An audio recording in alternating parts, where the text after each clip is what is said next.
Coming up on ECG, another shakeup at DC Films.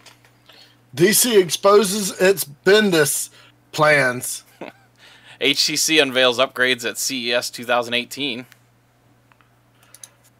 Overwatch League, is it worth overwatching? All this and more coming up on the East Coast Geek podcast.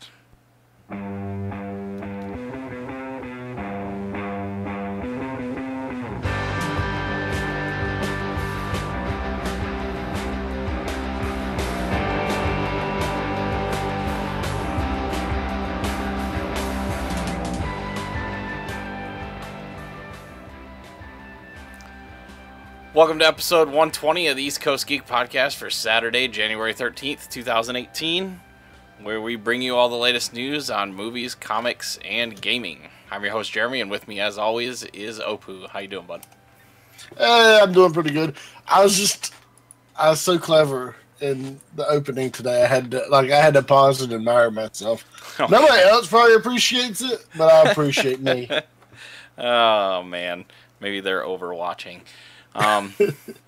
Yeah, so it's been a couple of weeks again. The holidays still coming out of the groove, and finally finishing up my school. Finally, after all these years, I finally achieved my master's degree. So I think I'm done with school for a while. I'll pass. So, but other than that, I've been playing a lot of games. I don't know what you've been doing. Anything special? Let's see. I've been watching a lot of shows. Hey, Overlord season 2 kicked off this week, so I saw the first episode of that. Really good, setting up the Lizard Man Village little story arc, which I really, really loved in the books. I've been buying books like crazy because I have an addiction I don't know how to stop. If I only had the equal amount of time to read, then it'd balance itself. But I've been playing Ultra Moon at least until I think my daughter hid my 3DS. Oh no! So I've got to find that. And I've been watching some other shows. I don't know if we've ever discussed ReZero on here. That was really good. I think you mentioned it before in one of the. I think I've mentioned that one before. Oh, sorry. Go ahead. No, I think that's it for me right now. Go ahead. I started the Stick of Truth. It's pretty freaking hilarious. The South Park game. Yeah. Yes. You thinking? Oh, okay. I really enjoyed the Stick of Truth. It was, I really want to play the second one, and I really should have grabbed it while it was 50% off, but I couldn't. I was trying to be a mature adult. But Stick of Truth was really good. Its combat was really simple, and you could very quickly overpower your character. Yeah. But it wasn't meant to be, it wasn't designed to be a really hardcore RPG. Yeah. Apparently, I do need a cup of coffee. I should have grabbed one. Yeah, the showcase is the characters and the comedy that's in that, because I the last thing I did was I took care of the Mongolians in the tower. That was hilarious, because the poor Chinese restaurant was only serving Mongolian beef. But otherwise, between that, I started Breath of the Wild on the Switch, and it's pretty amazing on the big screen and high definition and all that good stuff. But I actually surprisingly, I was up in the mountains heading towards Kakariko Village, and I actually ran into a horse that I was easily able to wrest into my control so I could ride it around. Every other time on the Wii U when I tried it, I wasn't able to actually get on one of those horses that was out behind the stables. Mm-hmm. I always had problems trying to get on those, so they would always buck and stuff. This one I snuck up from behind real slowly in the tall grass, and easy, no problem. Makes traveling so much better. Yeah, well, here's the thing: it helps, but then it hinders travel because you want to use your hang glider as well. Yeah.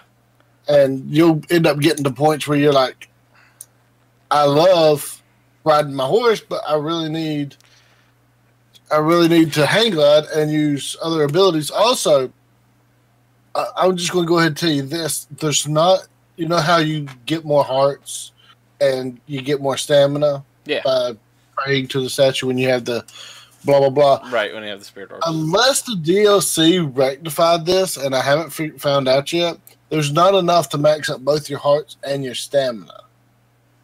Yeah, I figured as much. Yeah, so I just want to go ahead and warn you that obvious food and powers that can enhance both of them to what would be the maximum to compensate.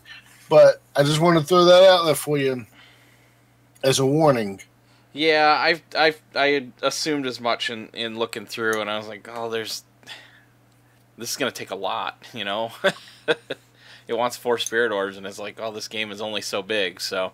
Mm-hmm. But otherwise, between that, you know, the usual PUBG, I saw Perry got a win, finally, on the Xbox. So good for him, yay! What a backhanded compliment! Oh, way to go, Perry! You finally accomplished something. Well, he hasn't been playing. He hasn't been playing that long. I mean, you know, I got on, did a duo last night with Scott, and had no problems. We went right to the end.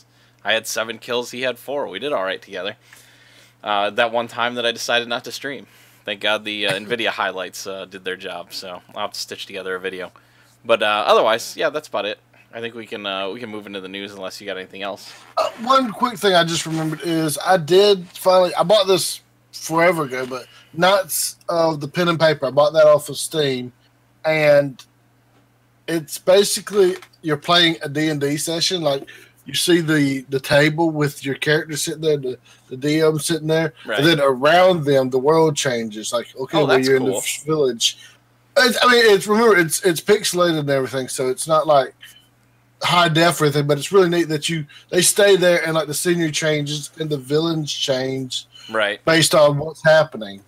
I got you. And you can like rotate in and out your players as you want. You can even rotate in and out your GM. When you have enough gold. Oh, cool. Because they give different things.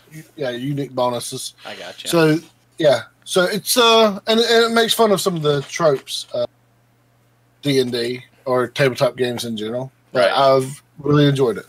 Good. I haven't gotten to most of the Steam games I've got, except for the Stick of Truth, so I've played some here and there. So you're doing better than me, I guess, huh?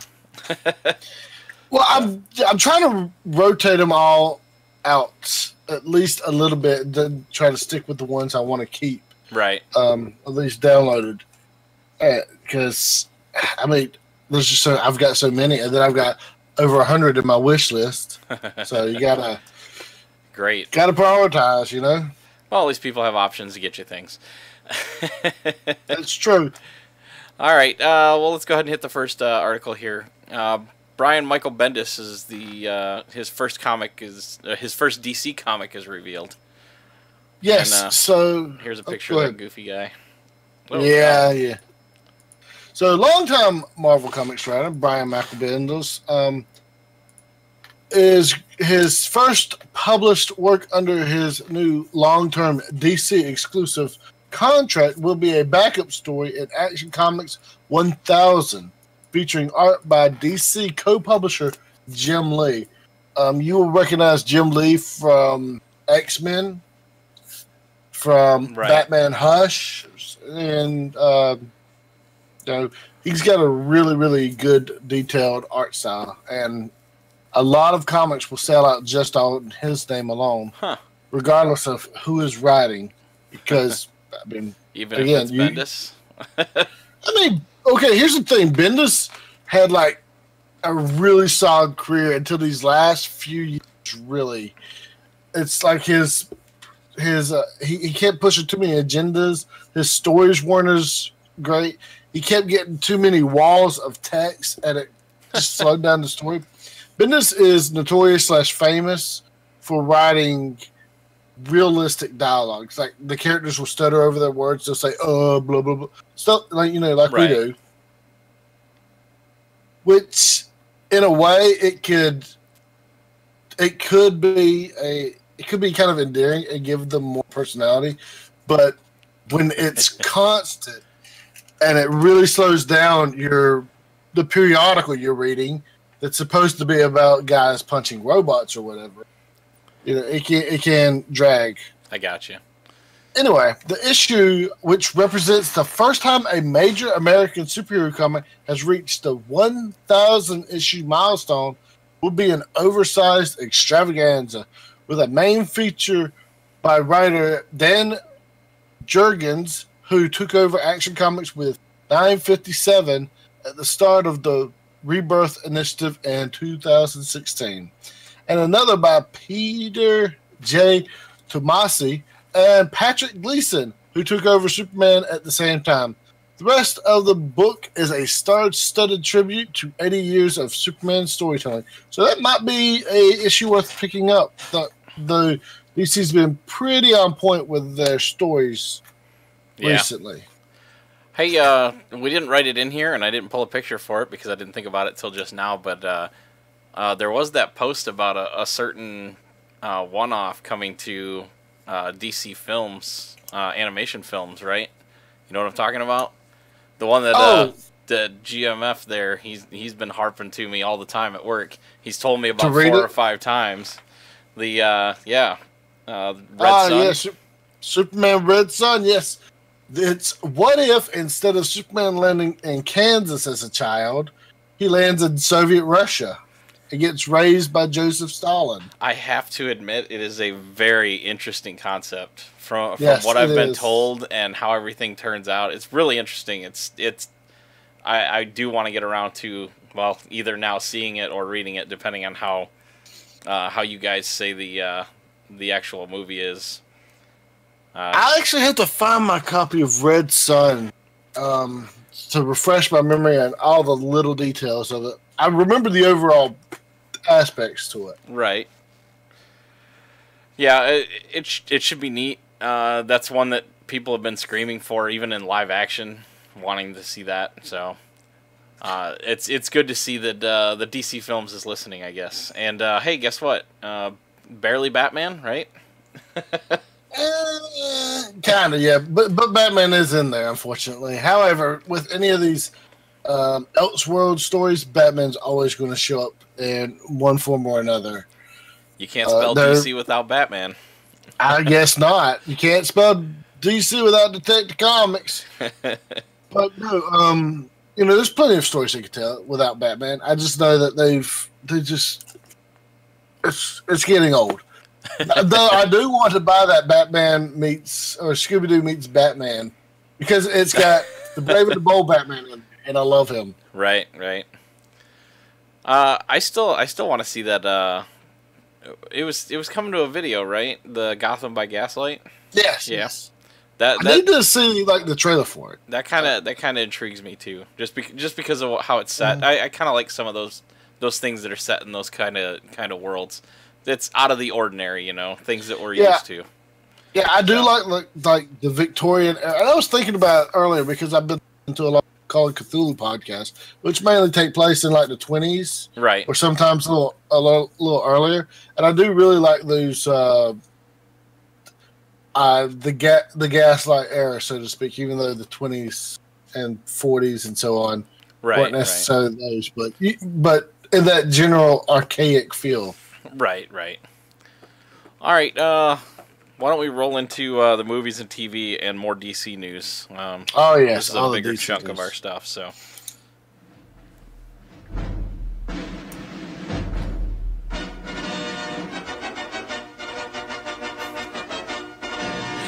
He said Moon spells Batman. Yeah, might as well. All right, so the next thing we got here is DC appoints a new head of DC Films, and his name is Walter Hamada. Warner Brothers has tapped Walter Hamada to be the president of production of DC Films, essentially overseeing the studio's comic book movies. Variety reported in a new exclusive. Hamada previously served as production executive at New Lines Film, helping that division of WB produce its horror hits like I almost read it as the IT crowd. It and The Conjuring. I mean, the IT crowd is kind of a horror show, right? Yeah. If you've ever worked IT, yes. Or if Naturally, you've ever had to work against them. right. Naturally, Hamada has ties to Aquaman and Conjuring director James Wan, helping to expand the Conjuring brand into a successful franchise universe of hits like the Annabelle series. My wife likes the first one. I don't know if she'd like the second one or not, or the prequel. I'll have to ask her. But I know she liked the first one. She thought it was pretty good. He also worked for, but then she also sat there through the whole movie and told me that's not how it happened. That's not how it happened.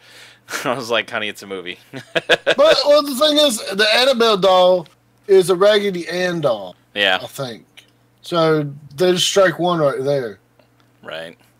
He has also worked for TriStar and Columbia Pictures earlier in his career.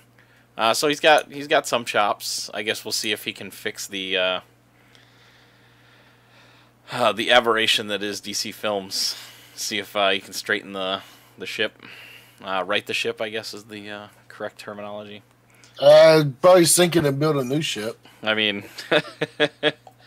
so take a can and turn it into the deck. Yeah, this is for all good, gentlemen. So I actually watched it last night. Yeah, last night.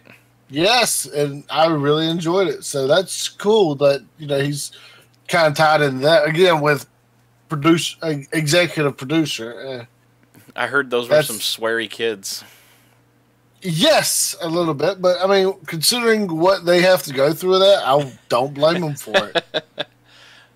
That's good. So really good. Just okay. I mean, you really enjoyed it, but I mean, I wouldn't say that I'm like, oh my god, I've got to see it. But like, I'm definitely interested in the sequel coming out, Chapter 2. Yeah, I mean, it was good. It wasn't like it didn't scare me. right. My wife was terrified, but it didn't scare me. Great. But that was a really good Pennywise. That's kind of off the point here. So how will this affect the current roster over at DC Films? Well, let's see if we can figure it out. Former DC film heads John Burge and Geoff Jones have been shifted. That's how it's spelled. Geoff. It's Jeff Jones. Or John. Stop. It's Geoff. Whatever. Yeah. Hey. Geoff Jones. hey, listen. That should be like a warning sign anyways. It says former DC film heads. How old is that series right now? 6 years? 6 years? Something like that. And they've already gone through 2 heads. The thing is, they were just put on as the heads like a couple of years ago. I know. There was just a switch. Yeah. So Burge is working as a production partner for Roy Lee, which again, Lego Movie, and Johns will still be working with DC Films. In a Harry Potter friend. Yeah, a lesser role, but whatever. I mean, if the thing is, you bring these people in after you've already started the universe for the franchise. Once that ball's rolling, and it's not necessarily like a baseball, we're talking about a boulder. Right. It's hard to stop that thing. It's hard to like reroute it. A couple of people can't just really necessarily reroute it, especially when you've already like shot 2 or 3 of these films out. It's just a snowball effect at this point. Oh, that's fine. Just do Suicide Squad 2. Everything will be fine. Yeah, okay. And Gotham Sirens. Harry Potter franchise alum Courtney Valentine, I don't know, will continue on her recent... It's Courtney Valenti. That's not how her name is spelled. It's still pronounced that way. That's with a nene on there. I know it's on there, but it's that's for extra sass. Courtney Valenti. She okay, now here's the thing. She sounds like the daughter of a Batman mobster. Great. Like Sal Valestri. Remember that from The Mask of the Phantasm? Yeah. That's what it makes me think of. So anyways, she will continue on her recent appointment as president of production. Diane Nelson will continue as DC Entertainment chief. Hamada will fully break with New Line and will also oversee any Warner Brothers comic book movies outside of the DC canon. So what does that mean? Because remember the Batman movie is supposed to be out of the DC normal canon, right? Oh, okay. So out of the actual out of what they're currently establishing as the DCEU movie universe. I mean, that's why I can only safely assume, based on what they've been telling us, because they say what they want to stick with it. I wonder, are there any film rights that DC owns of any comic books that DC publishes that aren't actually part of the DC universe? Is that a thing? Oh yeah, the Vertigo for a long time. Maybe, Watchmen. So maybe Watchmen for the longest time. Well, you know. Sorry for keep cutting you off. Nope, that's what it means. Then that means that he'll have some say over what's going on with that Watchmen series on HBO coming up, or is it Stars? Which one is it? I think. I don't remember now. I think it was HBO. The thing is, Watchmen has now, of course, because we've covered it here, has been integrated into the main DC universe. But a ton of these comic companies, they've bought up smaller companies. Marvel has the Ultraverse, for example, which had like what was it? The Wildcats. Remember with the guy that he was a little kid and instead of like calling down a magic lightning bolt like Shazam, Captain Marvel, he had this like fluids come out of him, and it would make a husk around him and make him into like a big Superman. And he called himself Prime. I don't remember that. There was a cartoon on USA Network a while back. So they have like all those characters. They own those characters. Oh, okay. There was a guy named like Prototype. He was like a stuntman that wore like Iron Man armor. It was weird. It was pretty cool though. I got you. Anyways, that's neither here nor there. Right. So yeah. Good luck to him. Have fun untangling this mess that they've gotten themselves into. The huge ball of mess. And isn't Jeff Johns from the DC Comics side? Oh yeah, he's a very successful writer. He just can't control the beast that is DCEU. Well, I mean, here's the thing: is that had success before, right? Maybe Wildcats was Image. I forget what the character was. I'm gonna have to Google it now, but yeah, I believe didn't Jeff Jones write Rebirth? Not Rebirth, but the Flash Rebirth and stuff. Let's see. Hey, while you're doing that, one of the other things I did this past week is, as a family, we went and saw Jumanji at the Alamo Draft House, and I enjoyed it. It was actually really good. It was actually well done. People are saying that it was well done. It's a lot of fun. It feels like a video game. They have all those video game aspects to it. They literally built it into a video game. It worked and had a pretty touching story. So as odd as it would feel. And I was trying to message you, and I was trying to remember who that character was that The Rock was in talks to be. Mm-hmm. And we had decided and remembered that it was Doc Savage. Man of Bronze. And is what kind of person is Doc Savage? What kind of character? He is like an action doctor. He's like one of those old Pulp Fiction heroes. Okay. He's like the peak of human perfection, a genius. Okay. Well, The Rock, if he could find another character to do like a very, and it has to be campy because he's huge, but the Dr. Bravestone that he was playing in the Jungle Book, or the Jungle Book, Jumanji, Welcome to the Jungle, he nailed it. He felt like one of those old time action movie stars that was, the adventurer types. So he can pull it off. He can do what he needs to do. Yeah, it would definitely have to be some kind of camping. Plus Karen Gillan and really small shorts. My goodness, yes. Small shorts and that little shirt, yeah. Jack Black was great, and so was, as always, Kevin Hart. Man, yeah, amazing. Okay, so Jeff Johns.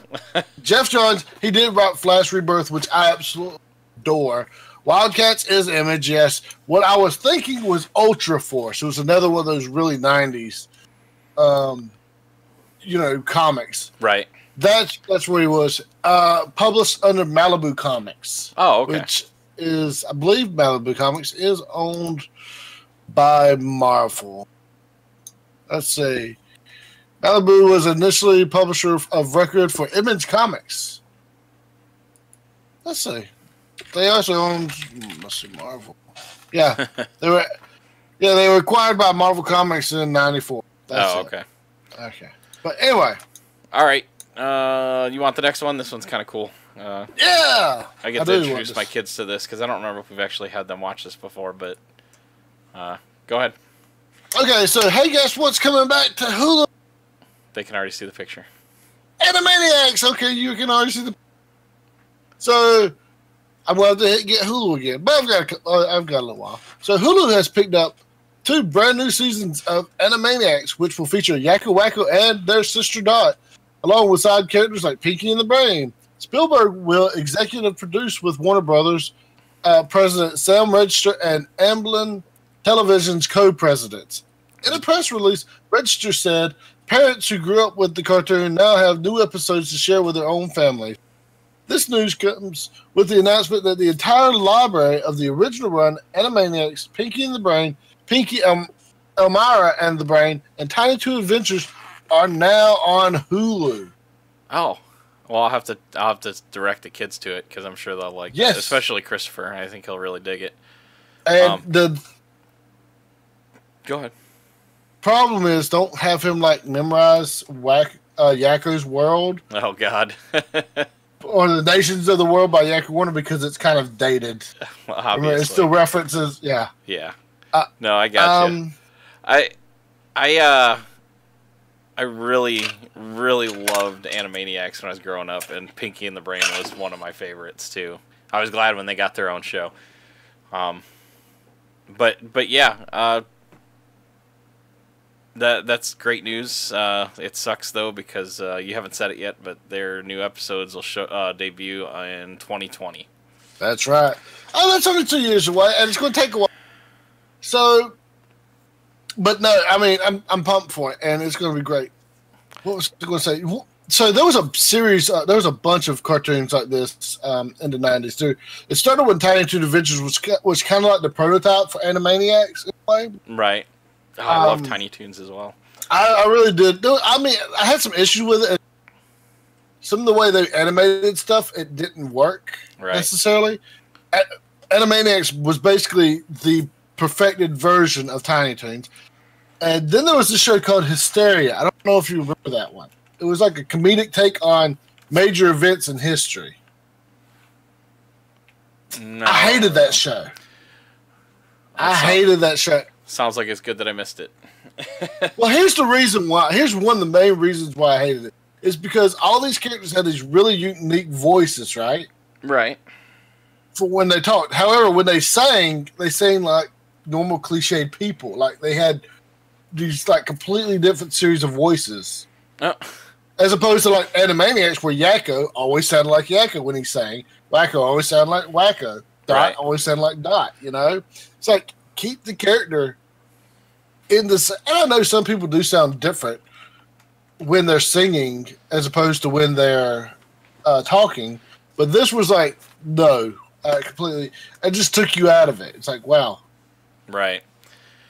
Also, they made references that kids wouldn't get. Like, they had the assassination of Caesar, with E2 Brute and stuff, but they had it as the Rat Pack, with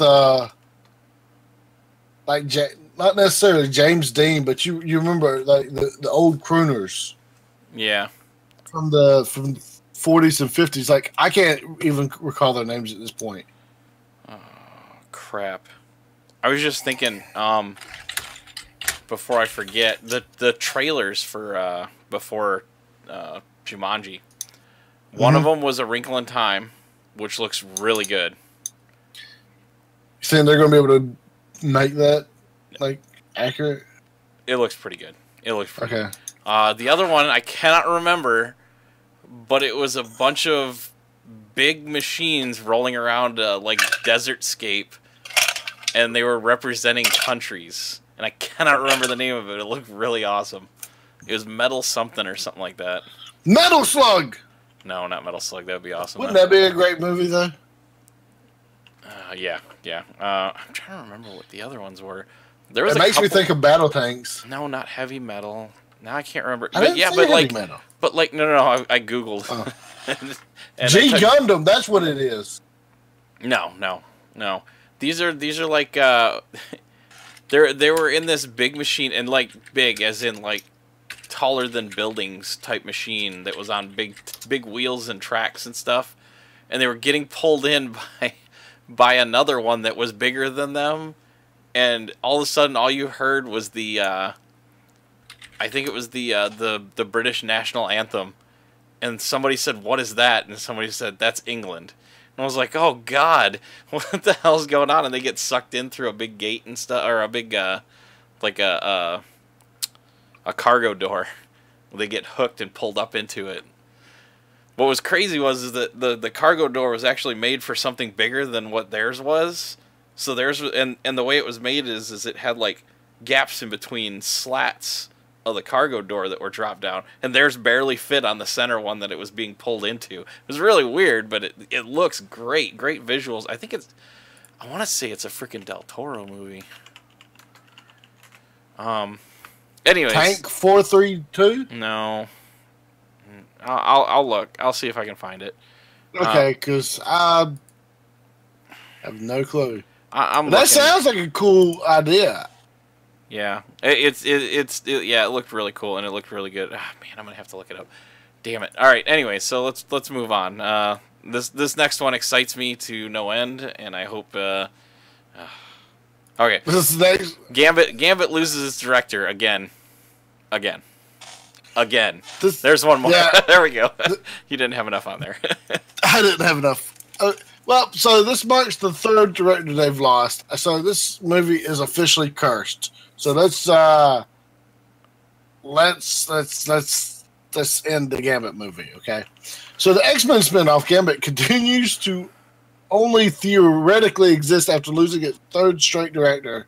Project has long been developed by 20th Century Fox for 4 or 5 years now, it seems like, bringing Hollywood leading man Channing Tatum to the X-Men film universe. It has been stuck with continual delays. The Gambit script has undergone multiple rewrites to shift its tone, and don't even get us started on directors. Pirate of the Caribbean's Gore Verbinski came aboard last year after both Rupert Wyatt and Doug Liman had previously quit, and now Verbinski's gone too, according to the Hollywood. The filmmaker dropped out mere weeks before Gambit was supposed to start shooting in New Orleans. Channing Tatum is currently still on board to shoot. I mean, he's been pushing for this movie to be made for, again, 5 or 6 years, it seems like. 20th Century Fox hasn't yet indicated whether this 11th hour director change will impact the start of production, but the release date has already been adjusted. That brings me to another quick rumor, is that there's been mention that the New Mutants film is scheduling a lot of reshoots and edits to amp up the horror aspects after some decent but somewhat lukewarm receptions from test audiences. None of this sounds good for either of those films. Well, Marvel now owns that stuff. They need to cancel the show or cancel the movie. Be done with it and start over.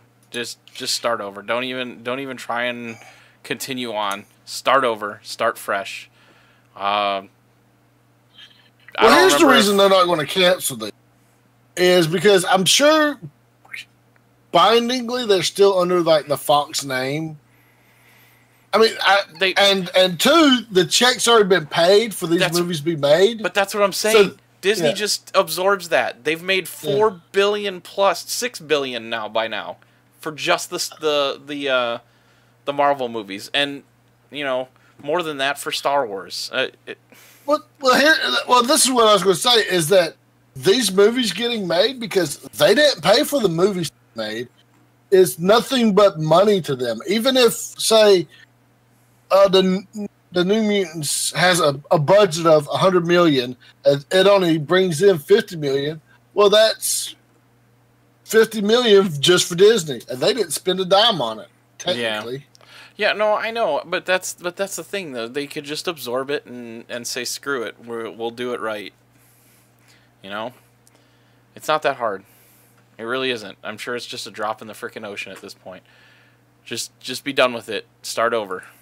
It's terrible because then what do? You just have this one-off Gambit movie that's published under the Marvel Films title now. It will have the Marvel intro, and then you're going to reboot it. Then you're going to reboot it in 3 years, 5 years. This is not even made yet. It will have the new Marvel intro. They purposely purchased Fox to get a hold of Marvel. Yep. So it will have the Marvel intro. It will be part of the Marvel Cinematic Universe. It's a terrible idea. They should scrap it and start over. And that doesn't even bring us into the other stuff. We don't have any clue what contracts that they had to sign on the back. Like, do they even have the authorization to cancel these contractually speaking? And that's always a gray area. So it might be that. Come on, they got to have a buyout. There's got to be a buyout on the contract. There's got to be, but I don't know. So, or I don't know. What? I can't find this trailer. I gotta stop searching for it. I'll have to find it later. It was amazing. Anyways, I saw the movie poster for the New Mutants, by the way. The one where like they're like stuff like their faces are. I didn't look at it really close. I'd have to look at the other posters and see, and I can tell you which one it is. But, yeah, lots of upcoming movies that'll be great. But this, if they're gonna do it right, scrap it, do it right. There's got to be a way to get out all those contracts. There's got to be a way. They pay them all their salaries and be done with it and say, hey, just screw off for the time and go do something. Oh, all these people have already been paid. Checks have cleared. But that's what I'm saying. How much has been filmed?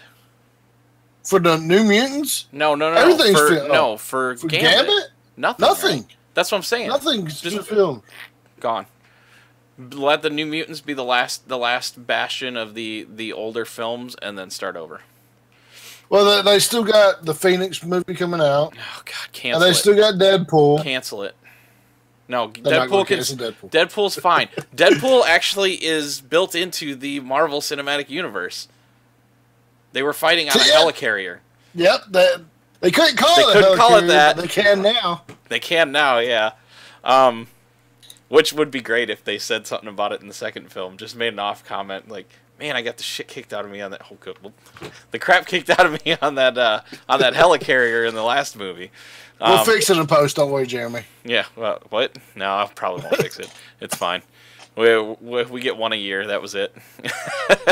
Thanks. Burn through it after. Did I tell you about that story I read about before we move into the next section? Did I tell you about that story I read about the perfect time for Deadpool to be integrated in the Avengers? And every time he went to go drop the F-bomb because he knew there was only one in a movie that he was allowed to do, he kept waiting, and Cap kept warning him and don't language over and over again. And finally, he's ready to use it, and then somebody else says it for him, and then he gets pissed off. That would be great. And it would just be a meltdown after that. It was titled like the perfect intro of Deadpool into the Avengers. So, or into the Marvel Universe. They said it was something about Logan using it instead. Oh, that would have been perfect. Oh, by the way, there's also rumors that Chris Hemsworth is trying to get Hugh Jackman to come back as Wolverine. Now, here's the thing, Hugh Jackman. You'll be in costume. You don't have to do like that dehydration to like have all your muscles and veins sticking out. They can take care of it in post. Like, listen, they can just you might have to. You can wear like the Wolverine outfit, you know? Yeah, the blue and yellow one, right? The yellow and brown, or the blue and yellow one? I'd like the orange and brown. I think, or maybe like the one that Alex Ross designed back. It was a mixture of the two. Hmm. Let me see what this one looks like. Oh, yeah. Yeah, I like that one. Or it would either have to be like the brown because that's a lot of yellow. His arms would have to get jacked, though. He'd still have to dehydrate for his arms. Can you just dehydrate his arms? Oh, wait. Is it the blue and... No, that's just to have his veins sticking out. And you can always do stuff like... I mean, you can increase the length of the gloves or whatever, you know? Yeah, for sure. All right, let's go ahead and move into the games because we have some hefty subjects in there. Unless you got something else to add to the Gambit's a done deal. Since we brought up Deadpool, all of these Deadpool and both the New Mutants had their release dates shifted up so they wouldn't compete with Solo. That's fine. I mean, that was a given. It doesn't matter what's going to come out. It doesn't matter if it's the worst Star Wars film ever. It's Star Wars. It's going to devour anything else around it. Hey. 2 weeks before, 2 weeks after. That's because Disney's smart enough to know not to compete with the movies that they're already releasing. Yeah. Give people's wallets a break for a week or something. Yeah. So, all right. Video games.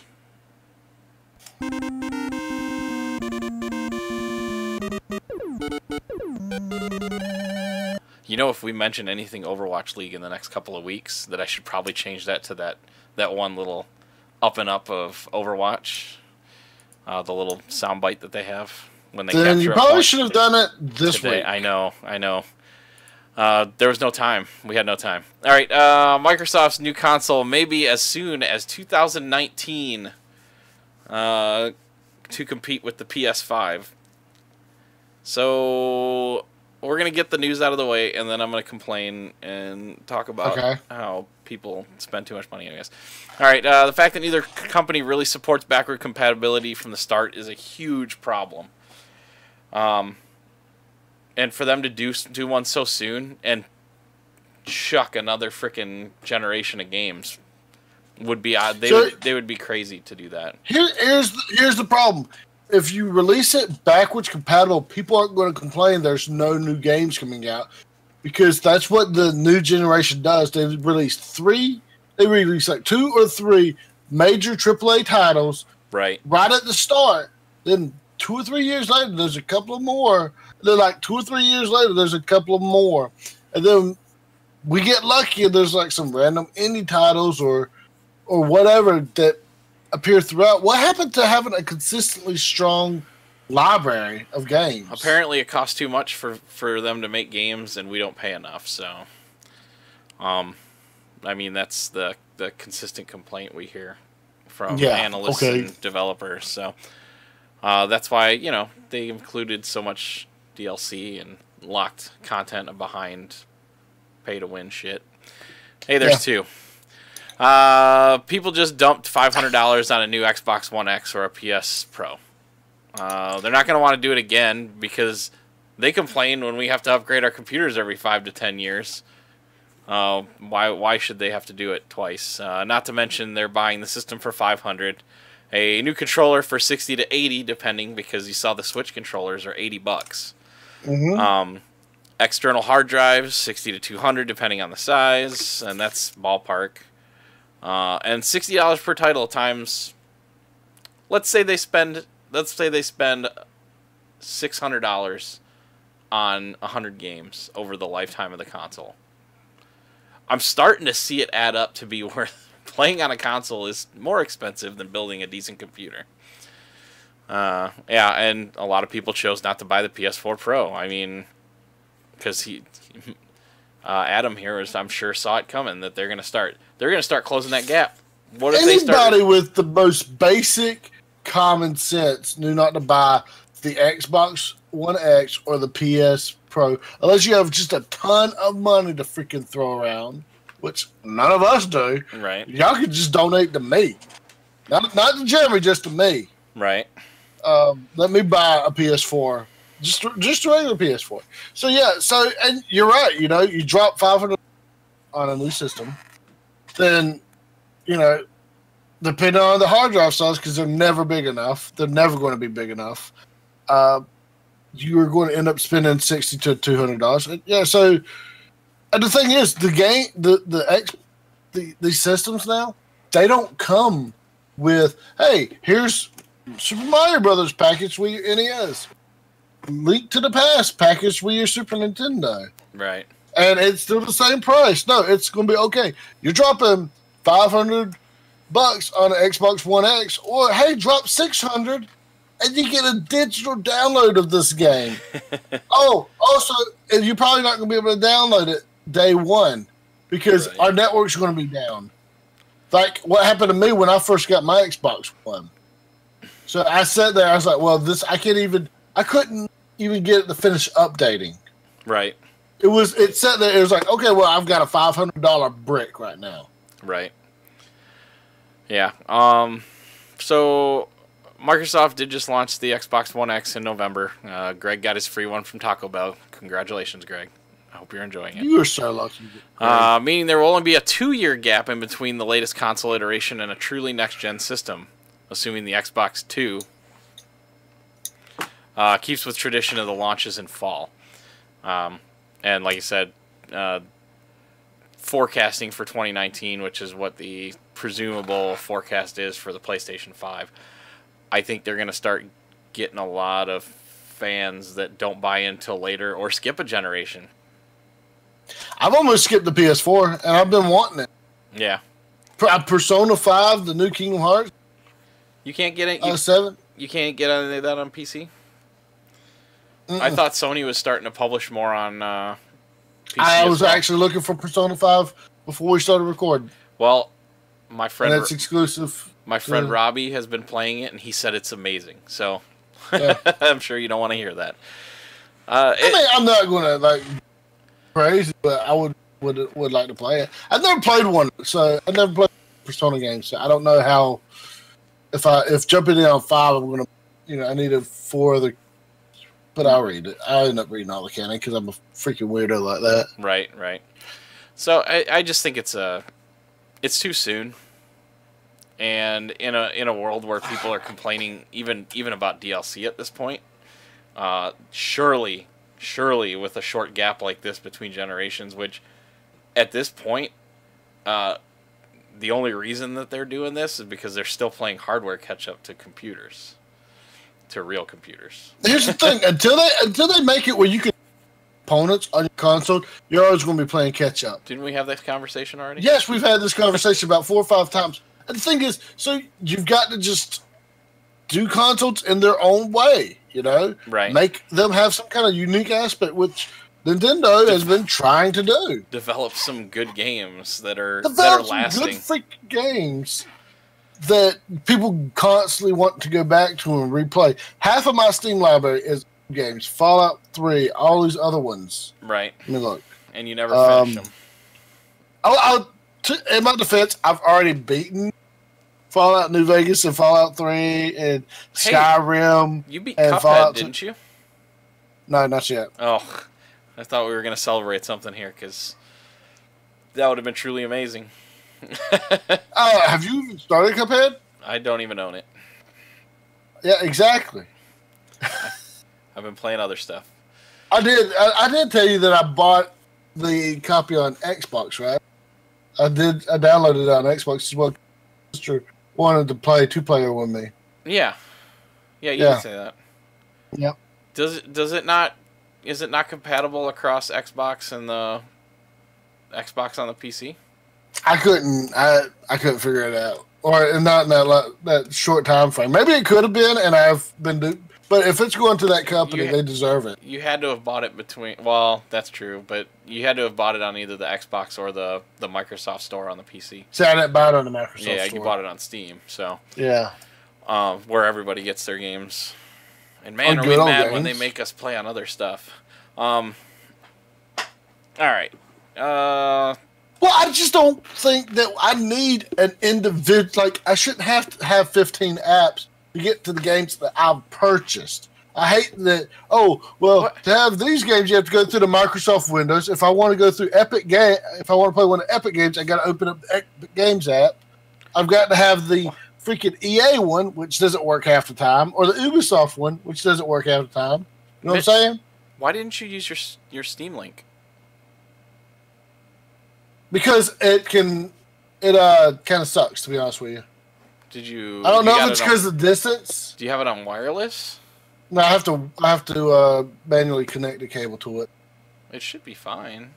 No, I've had it like disconnect on me in the middle of games, so I can't play something like the controller. Cuphead. The controller. Yeah. Oh, okay. Yeah, that's a problem. Yeah.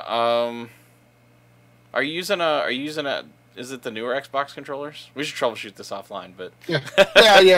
yeah. No. Well, so yeah. Multiple reasons. Like if it'd been like a stationary game or like a turn-based game or something, then it wouldn't be a problem. I just go fix it each time. But something like Cuphead, where you constantly are moving and you can't stop. Right. I couldn't even like Rogue Legacy. I died on the final boss 3 or 4 times because I was playing it. I mean, I suck. Don't get me wrong, but it's also because my controller crapped out on me while I was in the middle of an attack, and then instead of keeping the attack momentum going, he's like, "Oh, okay, well, never mind," and then I hit him and I died. All right. Following a trend, Paladins has added a Battlegrounds mode. Paladins is a what is it, like a ARPG style game, right? Paladins is basically like an Overwatch, anything else. You pick a character, you run, you do a thing, and then you die, and you go back, and it's just another one of those. Okay. Yeah. This is a running trend, by the way. I have been trolling the Division forums lately because I've been playing that a lot more again. It consumes most of my time, and then PUBG takes the rest, with a side of South Park and Dead Cells. I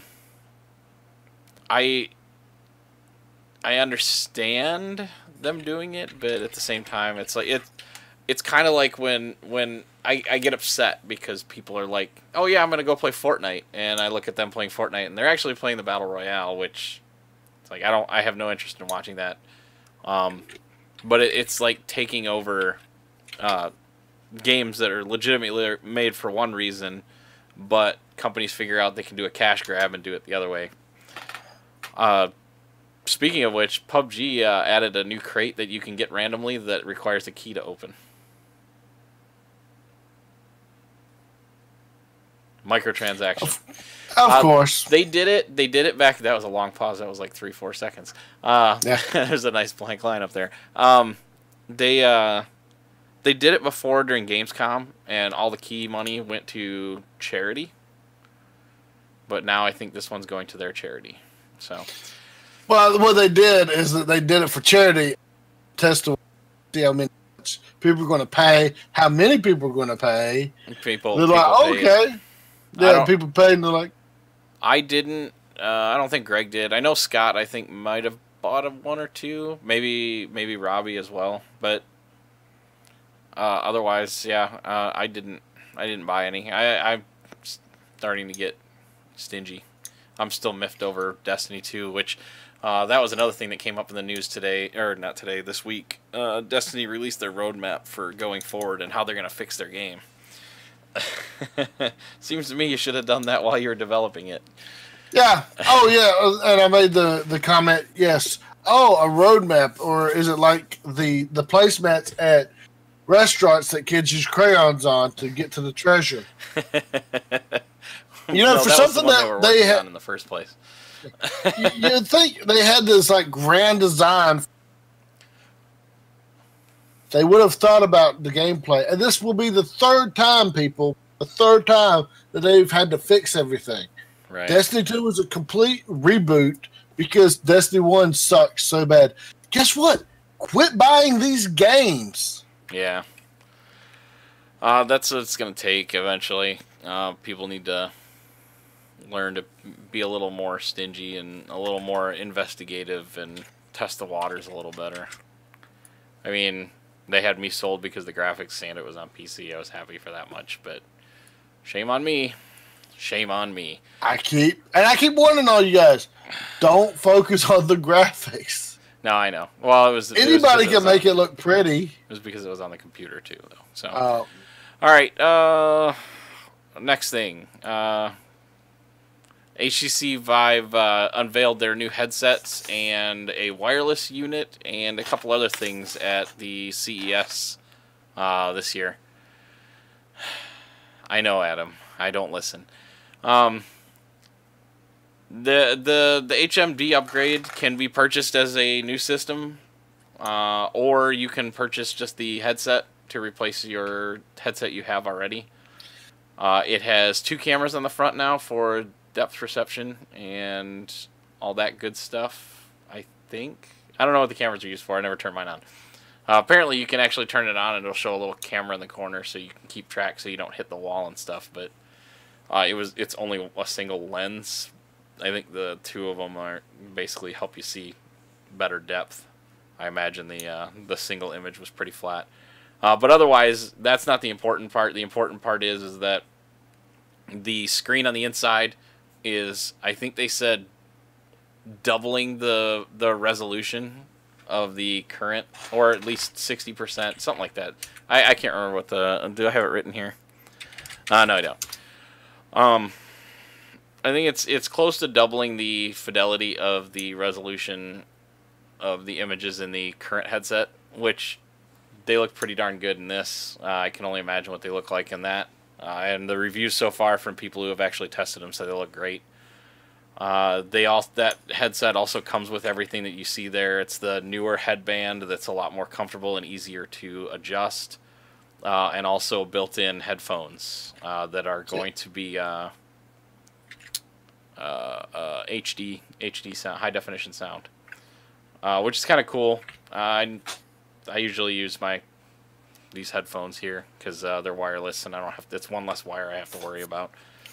But that's where that wireless component comes in. They announced that as well, which will be available this fall. They haven't put out a price yet, but it's a wireless unit with a battery pack that hooks onto the back of the headset.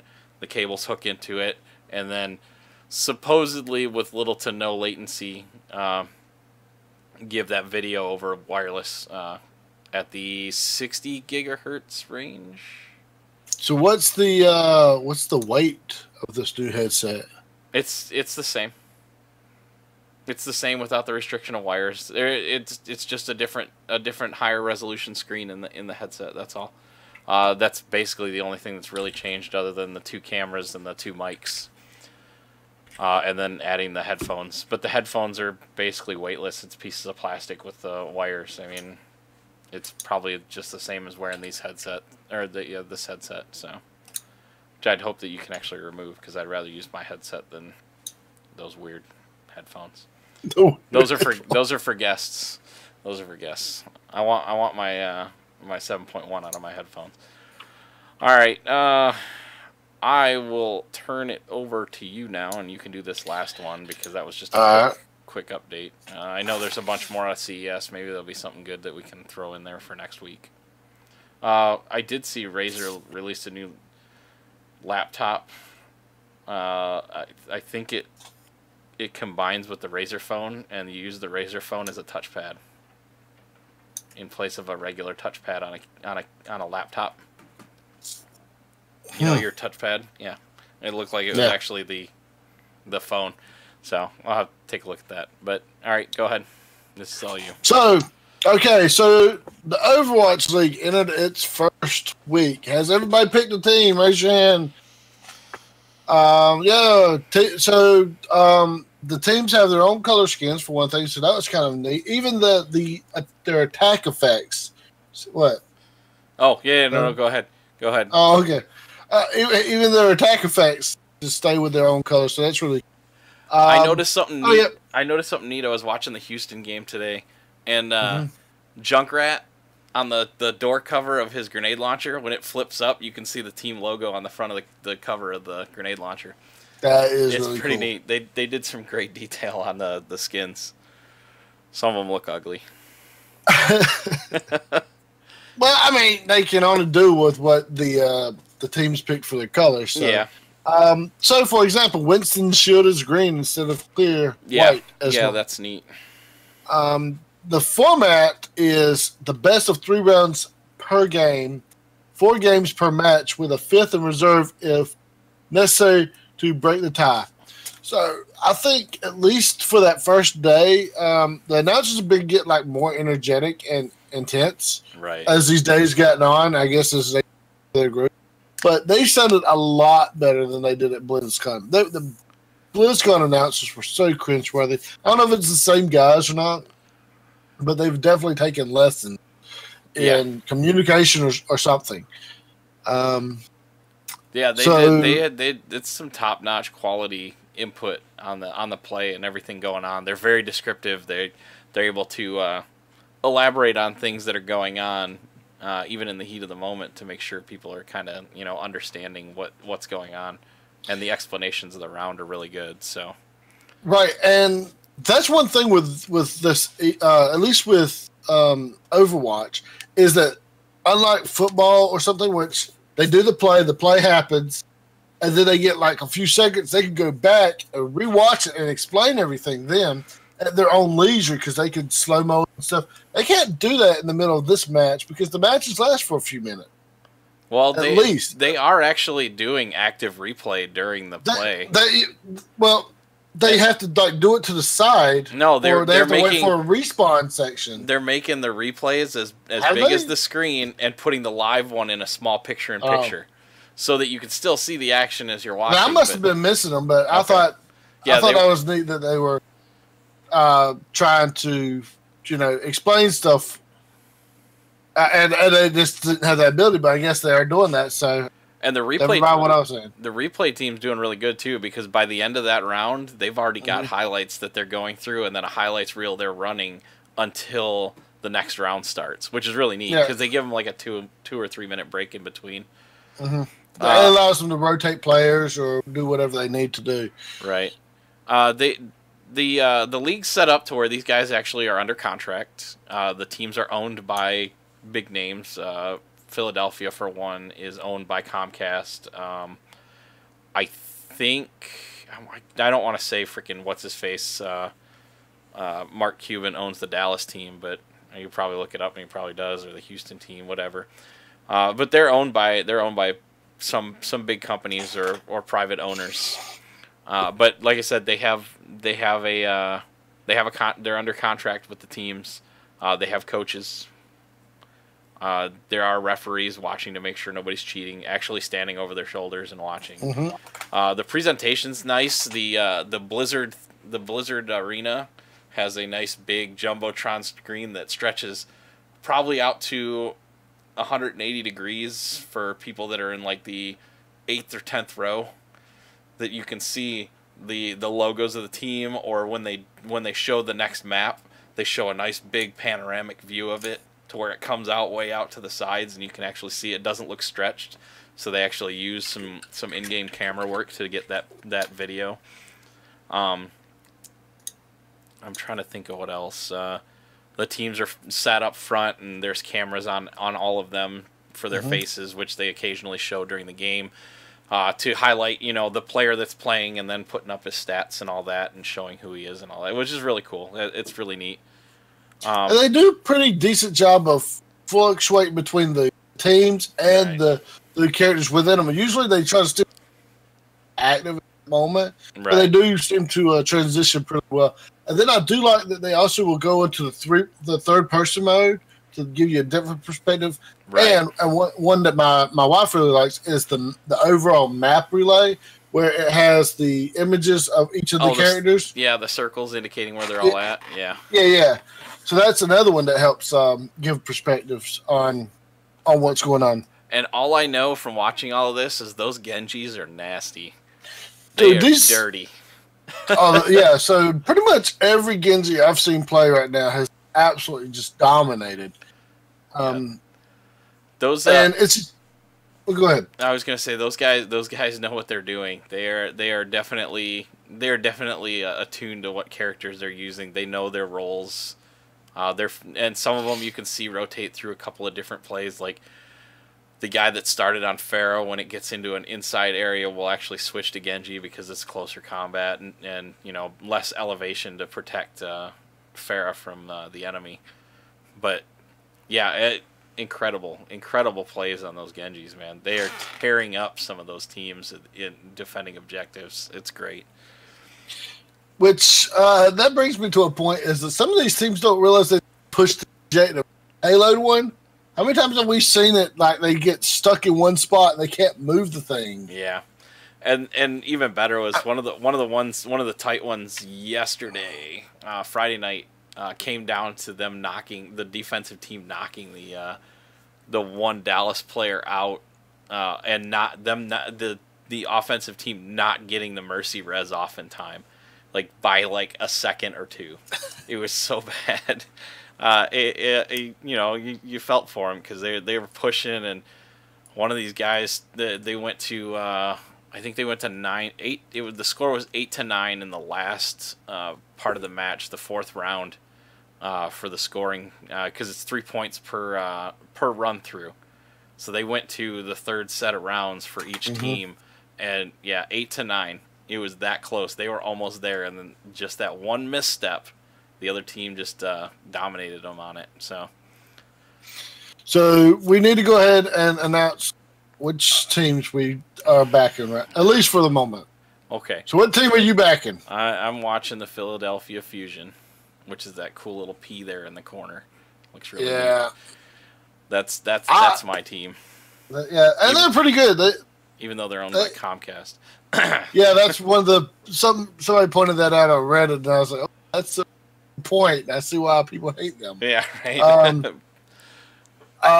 Yeah, I'm going to back the Florida Mayhem because that's my home state, and people keep calling them the Ronald McDonald Gang, or because they're yellow and red.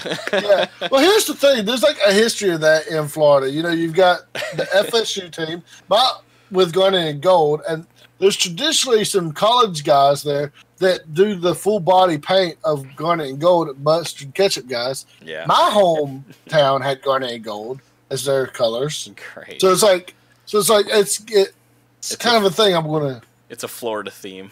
It must be a Florida thing. I don't know, but yeah. So I'm going to stick with them. They're not doing too good, and that kind of makes them more endearing to me because they've only got a 6-man team. They don't have anybody to rotate out. The Fusion have done incredibly well. I think, except today. Except today, they had a bad. But hey, it's technically their second match on that big stage. They did not participate in the preseason because they had a player issue. One would assume probably somebody on the team didn't have their visa in order and couldn't come over right away or something, or some other issue which. It's kind of amazing. I don't know. I didn't look at the roster. I think they have 10 people on their team, so they could have just subbed somebody in. But the substitutes, apparently, I was listening to the announcers during one of them, and they said they have to announce their substitutes before the matches start. So they have to pre-plan going in, knowing that the second match is going to be whatever map, that they need this guy in instead of this one because he's stronger on that map. So there's definitely some coaching involved in that. And making those choices. I'm sure each player has one or two characters that they absolutely master, know? Right. And, there might be some instances, I don't know, just to decide, where you need like 2 Reinholdts or 2 Genjis or whatever, Right. Though and playing at this kind of level, I would suspect they only are good with about 3 players. Right. Or three characters, I should say. That's one of the things we need to be aware of, as this is a different type of playing than what you see in the casual league. Those things, like one thing that somebody pointed out, I think the article you sent me, is that they have a completely different patch than what we're playing. It's because a lot of games do that too, because they have so much time with it and they're expected to participate in these leagues for so long. This league goes for 6 months. They play from the 10th of January, which was when they started, until mid-June when the season concludes, when Stage 4 concludes. And then they go into playoffs and then grand finals, which could take another couple of weeks to a month. Every stage has 5 weeks in it. So for 5 weeks, 4 nights a week, from Wednesday to Saturday, they will play games. They play 2 games within those 4 days. So each team plays 2 games. At the end of the 5 weeks, there's a playoff of the top 2 teams for $115,000 as a bonus in addition to I thought it was 125. Was it 125? Is it 115 or 125? I don't know. It's for a lot. It's for a lot. So 1.25. That's not bad. And that's in addition to what they're getting paid, which I assume the bonuses either go towards the team or whatever, but or if they split that money or however they decide to disperse that, that still hasn't been revealed to us. So we'll see what happens with that. I assume it's a player bonus. Yeah, it might be like whoever participated in those matches. Yeah. If you've got like 15 people on your team, it's still going to be a lot of money that you split amongst them. Right. But it's less than like, okay, well, hey, I was sick that day. I didn't even get to show up, and my sub had to do it. Why should I get that equal bonus? Or like whoever participated that week. I can see it going a multitude of ways, and hopefully they allowed the teams to kind of decide for themselves. I'm trying to remember. I thought we talked about it. League minimum for Overwatch League is $50K. Yep. Every player is making at least $50K. Some making more for their skill level, which some of them the way they were playing deserve it. Yes. Yes. One of the other things that happened during the first night that I want to go over really quick before we go into any more. During the intermission before the final matchup between the Dallas Fuel and the Seoul Dynasty, the Overwatch broadcaster team paid tribute to Internet Hulk, a.k.a. Dennis Havalka of Germany. He was a esports player for a very long time, 10-plus years. Served as a coach for 3 different teams at one point in his career. Signed on to Team Envy US for the Overwatch, I believe, Apex tournament, which was the previous iteration of the current Overwatch League. And he eventually signed for the Dallas Fuel to compete in the Overwatch League. He passed away on November 7th, 2017 of complications of tonsillitis, just months before the competition matches began this week. They announced that the Overwatch League would be recognizing Dennis Havalka in the form of an award, the Dennis Havalka Award, which is Internet Hulk's real name, to be awarded to the player with the most positive community impact. So they're taking a chapter out of the pro leagues of even the sports. The end of the year awards for hockey. Lady Byng Trophy for NHL is the most gentlemanly player, the one that doesn't take a ton of penalty minutes, but participates highly in the league and stuff like that. There are other awards that are similar to this for outreach and stuff like that. I mean, every organization has some kind of award to recognize for that, and for them to do that for this player is really cool. He was only 30 years old. That's really young. Yeah. And he actually was precluded from going to BlizzCon this year because of that issue. So, yeah, that kept him from being in those tournaments there. So he didn't even get to participate in that. So, because he was sick at the time.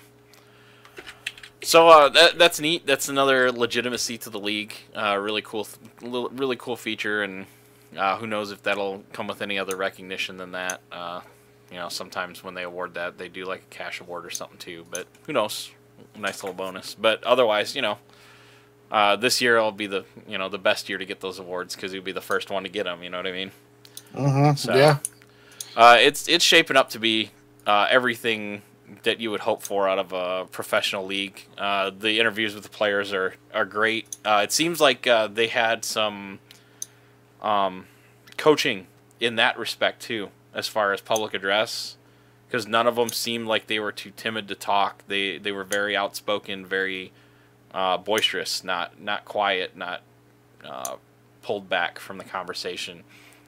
The interviews have been pretty good with all the players. So thus far, so I'm really having fun with it. You swore off the game because they changed Tracer's butt. Yeah. So you've never gotten it, but yet you've probably dumped at least 6 hours or more this week in watching some of the games. So yeah, and I'm actually want to pick up the game just to well, because with my wife getting into it, I want to be able to show her what the game is like, right? So she better understands it, and really, that's the only way you're going to be able to understand a game like this. It's not like Mario, but even though it's a game, and I do watch Let's Plays and everything, but the best way to experience a game is to play it. Even if you play one level and you get your butt kicked on it, you at least understand how the mechanics go, weight of the world, the physics, all that kind of stuff.